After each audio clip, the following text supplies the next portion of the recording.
അധ്യായത്തിലേക്ക് എല്ലാവർക്കും സ്വാഗതം. നമ്മൾ ഇന്ന് പുതിയ അധ്യായം തുടങ്ങുകയാണ്. റിലേഷൻസ് ആൻഡ് ഫങ്ഷൻസ് എന്ന് പറയുന്ന രണ്ടാമത്തെ അധ്യായത്തിലേക്ക് നമ്മൾ കടക്കുകയാണ്. അത് നമുക്ക് ആദ്യം അതിനകത്ത് പഠിക്കാനുള്ളത് കാർട്ടീഷ്യൻ പ്രൊഡക്റ്റ് ആണ്.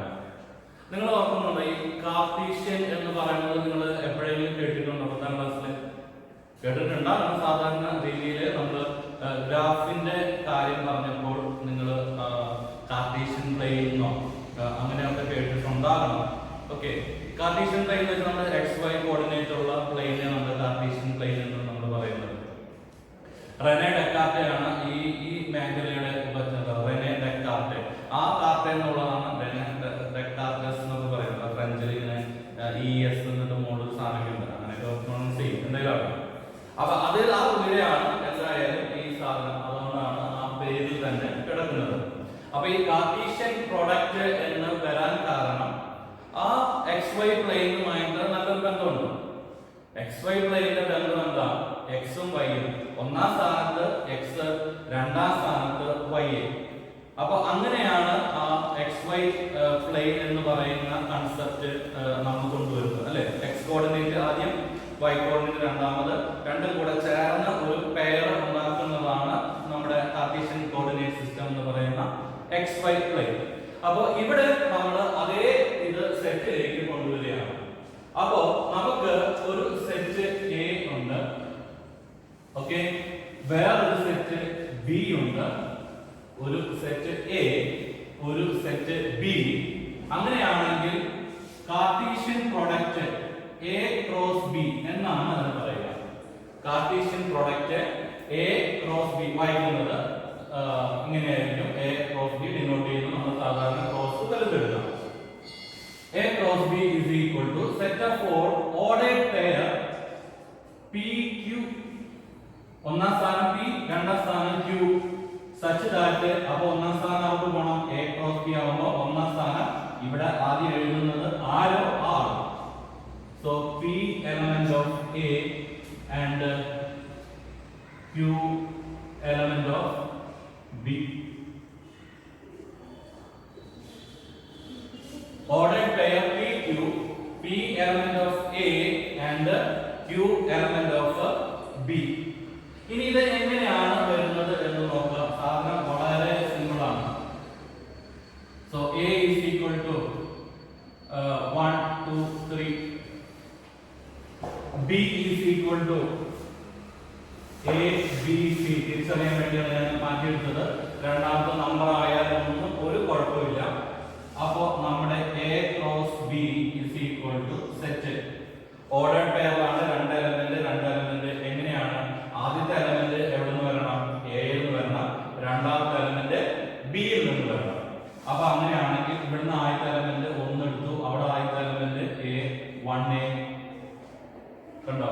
P element of A, Q element of B എന്ന് പറഞ്ഞ പോലെ 1 ഞാൻ A യിൽ എടുത്തു, A ഞാൻ ഇവിടെ നിന്ന് എടുത്തു, സെറ്റ് B യിൽ നിന്ന് എടുത്തു. അടുത്തത് 1B 1C. അപ്പൊ 1 വെച്ച് എല്ലായിടത്തും ഉള്ളതായി. അത് കഴിയുമ്പോൾ അടുത്ത എലമെന്റ് എടുത്തു 2A 2B 2C. ഓക്കെ, അത് കഴിഞ്ഞാൽ ഞാൻ 3 വെച്ചെടുത്തു 3A 3B 3C. So this is A cross B. 1 2 3 4 5 6 7 8 9 elements ഉണ്ട്. Is it clear? ഇനി A cross B ഉണ്ടെങ്കിൽ നമുക്ക് B cross A കിട്ടും. B cross A. അപ്പോൾ B cross A എന്ന് പറയുമ്പോൾ നമ്മൾ നോക്കണം, B എന്ന് പറയുന്നത് ആദ്യമാണ്, A എന്ന് പറയുന്നത് രണ്ടാമതാണ്. അപ്പോൾ നമ്മുടെ ഓർഡർ പെയർ എന്ത് വരും? നിങ്ങൾ നോക്കിക്കേ, A1 B എലമെന്റാണ് എടുക്കേണ്ടത്. So A1 A2 A3. Clear ആണെന്ന് വിശ്വസിക്കുന്നു. ഓക്കെ, അടുത്ത element B1 B2 B3 C1 C2 ഞാൻ താഴെ തന്നെ എഴുതുന്നു C3. Okay, and you can identify that A cross B is not equal to B cross A. കാരണം 1A is not equal to A1. കാരണം ഇതിന് ഫസ്റ്റ് പ്ലേസിന് ഇമ്പോർട്ടൻസ് ഉണ്ട്. നമ്മുടെ coordinate സിസ്റ്റത്തിലും അങ്ങനെ തന്നെയാണ്. നമ്മുടെ ആ പ്ലേസിന് വളരെ ഇമ്പോർട്ടൻസ് ആണ്. ആദ്യം വരുന്ന എക്സ് കോർഡിനേറ്റ് ആദ്യം വരുന്നത്, വൈ കോർഡിനേറ്റ് ആദ്യം വരുന്നത്, രണ്ടും തമ്മിൽ വ്യത്യാസമുണ്ട്. അപ്പോൾ അത് തന്നെയാണ് ഇവിടെ ഇവർ തമ്മിൽ വ്യത്യാസമുള്ളതുകൊണ്ട് A cross B is not equal to B cross A. ഈ A cross B equal to B cross A ആവും എവിടെ വരുമ്പോഴാണ് രണ്ടും ഈക്വൽ ആണെങ്കിൽ, എയും ബിയും ഈക്വൽ ആണെങ്കിൽ അങ്ങോട്ട് ഇട്ടാലും ഇങ്ങോട്ട് ഇട്ടാലും ഒരുപോലെ ഇരിക്കും. അപ്പോൾ അതാണെങ്കിൽ മാത്രമേ അത് സംഭവിക്കുള്ളൂ, അല്ലാത്തപ്പോഴെല്ലാം അവര് ഡിഫറെന്റ് ആയിരിക്കും. ഇനി ഇതിനകത്ത് ഒരു പ്രോബ്ലത്തിലേക്ക് കൂടെ കടന്നു കഴിഞ്ഞു കഴിഞ്ഞാൽ നമുക്ക് ഈ ഒരു സെക്ഷൻ അവസാനിപ്പിക്കാം. ഈ സെക്ഷൻ മാത്രമേ ഇന്ന് പറയാനും ഉദ്ദേശിക്കുന്നുള്ളൂ.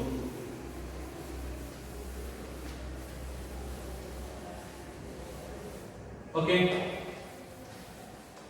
so you consider A equal to 1 2 3, B equal to 3 4 5, C is equal to 1 3 7. 1 2 3 3 4 5 and C is equal to 1 3 7. പല രീതിയിൽ ഞാൻ എടുത്തു എന്നുള്ളത് മാത്രമേ ഉള്ളൂ. നമുക്ക് ക്വസ്റ്റ്യൻസ് സാധാരണ വരിക ഫൈൻഡ് ഇതെല്ലാം ചേർന്ന് വരാൻ മാത്രമേ ഉള്ളൂ. Find A cross B intersection C. Find A cross B intersection C. എപ്പോഴും നമ്മൾ ആദ്യമേ നമ്മൾ സെറ്റിന്റെ കാര്യം പറഞ്ഞല്ലോ, ആദ്യം ബ്രാക്കറ്റിന് അകത്തുള്ളത് ചെയ്യണം. അപ്പോ എന്ത് ചെയ്യണം? നമുക്ക് ക്രോസ് കിട്ടി കഴിഞ്ഞാൽ ഒരു സെറ്റ് പാടുള്ളൂ. അപ്പൊ B ഇന്റർസെക്ഷൻ C എന്ന് പറയുന്ന ഒരു സെറ്റിലേക്ക് വരണം. So what is B intersection C? B intersection C എന്ന് പറയുന്നത് എന്തായിരിക്കും? B ഇന്റർസെക്ഷൻ C 3 മാത്രമല്ലേ? B ഇന്റർസെക്ഷൻ C മാത്രമാണ്. So now you cross A with B intersection C. A എന്ന് പറയുന്നത് 1 2 3 ആണ്. B ഇന്റർസെക്ഷൻ C എന്ന് പറയുന്നത് 3 ആണ്. അപ്പോൾ അവർ തമ്മിൽ ക്രോസ് ചെയ്യുമ്പോൾ A cross B intersection C എന്ന് പറയുന്നത് 1 3 2 3 3 3. ഇങ്ങനെ പല രീതിയിൽ അങ്ങോട്ടും ഇങ്ങോട്ടും ഒക്കെ മാറ്റി ചോദിക്കും. ചിലപ്പോൾ A B Cക്ക് വരാം, A B C D ഉണ്ടാകും. ആദ്യം ഒരു ക്രോസ് കാണാൻ പറയും, അടുത്തത് വേറെ ക്രോസ് കാണാൻ പറയും. ഇങ്ങനെ ചോദ്യങ്ങൾ ചോദിക്കാം. ഇപ്പോൾ 4 ഉണ്ടെന്ന് വിചാരിച്ചോളൂ. ഇനി വേണ്ട, ഇതിൽ തന്നെ വെച്ചോളൂ. A cross B intersection B cross C. ഇങ്ങനെയും ചോദിക്കാം. ഏതാ? ക്രോസ് എടുത്തിട്ട് ഇന്റർസെക്ഷൻ അല്ലെങ്കിൽ യൂണിയൻ. ക്രോസ് എടുത്തതിന് ശേഷം, അപ്പോ ക്രോസ് എടുത്തിട്ട് വരുമ്പോൾ അത് ഓർഡർ പെയർ ആയിട്ടായിരിക്കും എലമെന്റ് വരിക, അല്ലെങ്കിൽ ഓരോ നമ്പർ ആയിട്ടായിരിക്കും എലമെന്റ് വരിക. വേണമെങ്കിൽ ഇതും കൂടെ ഒന്ന് ചെയ്തു തരാം. ഓക്കെ, ഞാനിത് മാറ്റും, അല്ലെങ്കിൽ ഞാൻ ചെയ്യേണ്ടി വരും. അപ്പൊ അതുകൊണ്ട് ഞാൻ ഇത് മോളിലേക്ക് എഴുതിയിട്ട്, so first one A cross B intersection B cross C. ഇതാണ് നമ്പർ. അതിനാണ് എഴുതുന്നത്. അപ്പോഴത്തെ ക്രോസ് വെച്ച് ഇന്റർസെക്ഷൻ അല്ലെങ്കിൽ യൂണിയൻ. അപ്പൊ നമ്മൾ എന്ത് ചെയ്യണം? ആദ്യം A ക്രോസ് B എഴുതണം. A ക്രോസ് B എഴുതുമ്പോൾ 9 എഴുതുക. A cross B 1 3 1 4 1 5. Okay, 2 3 2 4 2 5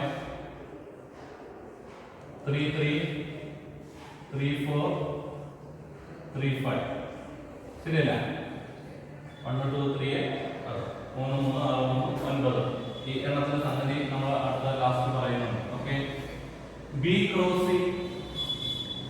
B cross C എന്തായിരിക്കും? 3 1 3 3 3 7 4 1 4 3 4 7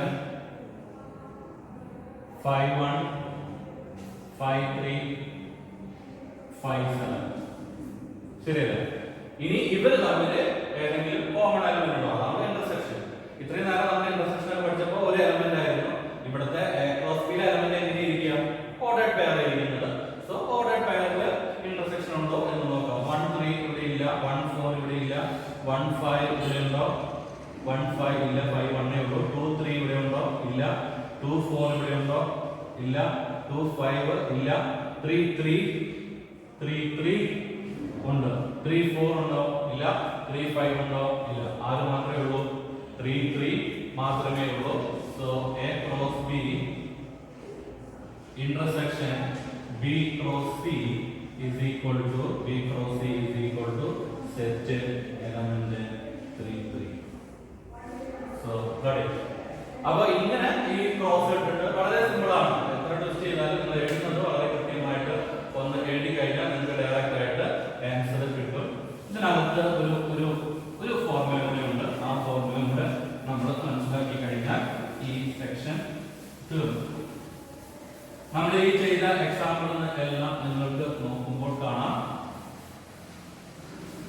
ഞാനിപ്പോൾ എഴുതി കാണിക്കുന്ന എക്സാമ്പിൾ നമ്മൾ മാറ്റി കളിക്കുന്നത് കുഴപ്പമില്ല. Number of elements of A cross B. ഒരു എ ക്രോസ് ബിയിൽ എത്ര ഉണ്ടാവുന്നത്? നമ്മൾ എയിൽ 3 ബിയിൽ 3 ഉണ്ടായിരുന്നപ്പോൾ 9 എലമെന്റ് ആണ് എ ക്രോസ് ബിയിൽ വന്നത്. That means n of a into n of b. ഇതായിരിക്കും നമുക്ക് ആ ഫോർമുല വരുന്നത്.